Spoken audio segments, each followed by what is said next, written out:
If in Jesus' day, the town of Jericho had a popularity contest, the likely person to come in last would be Zacchaeus.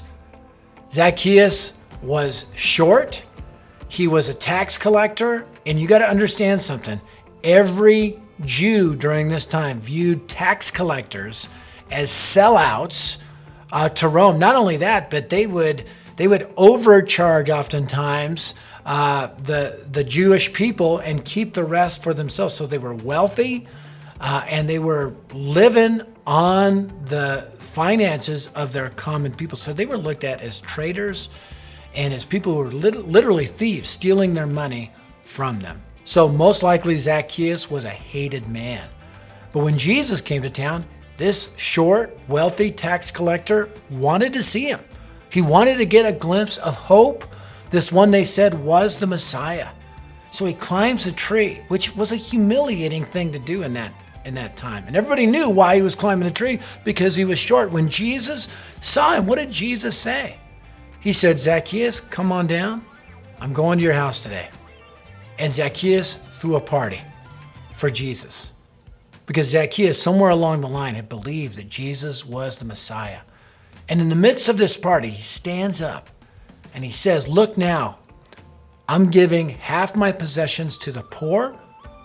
And if I've ripped anybody off, I'm going to pay it back 4 times.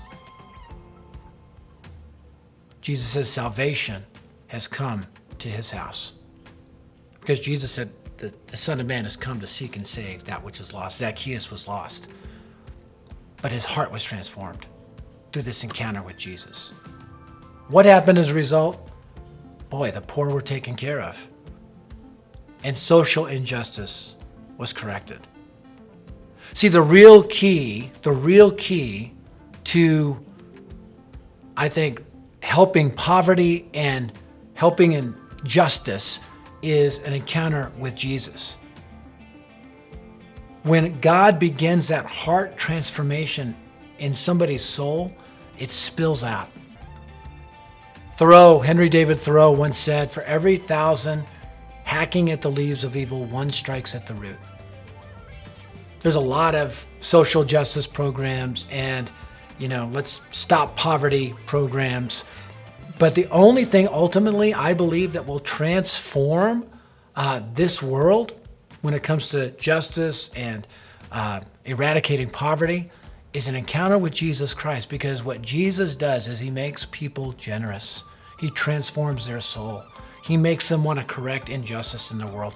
This happened in my family. My inner city, very violent, very bloodthirsty family, radically transformed by the power of the gospel of Jesus Christ, became a force of good in our community. The only thing they could do is not a government program. It's not moral reformation. It's definitely not religion, but an encounter with the Lord Jesus Christ. I talk more about this in my book, Unlikely Fighter. I encourage you to pick it up today. Be encouraged by its message. Thanks.